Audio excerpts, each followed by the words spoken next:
The government is actually proposing, they've hired some folks, Bill Morneau from the C.D. Howe Institute, a very right-wing think tank. He's proposing that they pool all the investment assets from pension plans. So what would happen is jointly sponsored pension plans that are well-funded, running particularly well, able to keep the pension promise for the members, will be mixed together with plans that are employer-sponsored only and generally quite underfunded. I think it's a cash grab. They're seeking to create a $50 billion to $100 billion investment pool of pension money. And I also think they're seeking to bail out their own management pensions plan and some other smaller plans that are in trouble. But the whole notion of creating a super fund of workers' money to invest in the business world and not to be overseen by workers' representatives just won't fly. There's no way this union, OPSEU, or any other union will tolerate that.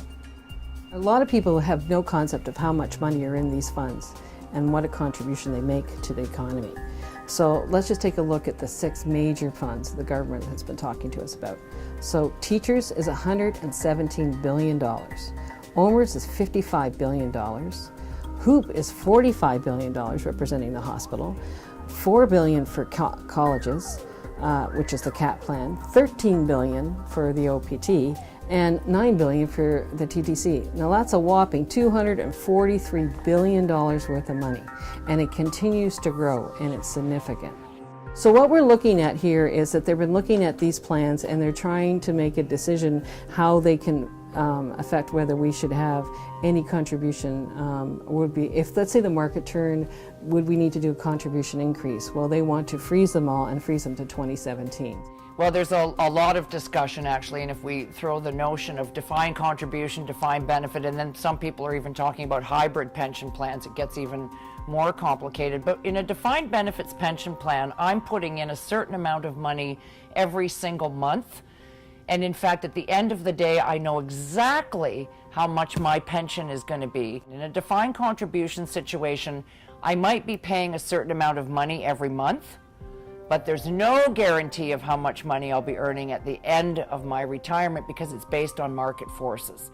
Well, society as a whole benefits in a number of ways, and actually that's a really good point, because what happens is if our members in retirement have money, they can spend that in their communities, which means the guy at the local store can keep his store running. It means that the people who make clothes can keep that going, and of course employ people, and those, you know, the employment multiplier, those people then can buy other things.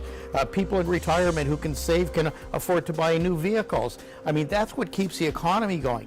If the changes that the government is proposing go ahead, you will actually see a different retirement package at the end of the day, even if it is a defined benefits pension plan. If they start playing around with the fund that's there, who's to say what's going to happen down the road? Like this whole idea of pooling funds, they're taking funds where the employer, for example, in some of these funds, haven't paid in for 10 years, so they're hugely in deficit, and they want to mix those funds in with ours. Well, you have to tell the government that pensions is your #1, and it's what you intend to rely on. Most people don't realize that when they retire, that's what they're going to live on for 30 years.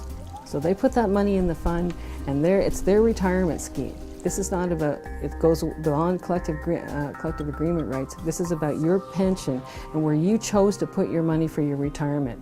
And for the government to attack the pensions and not realize how important they are, and that in fact we're doing it the right way, that's a problem. And it's a problem for all the members.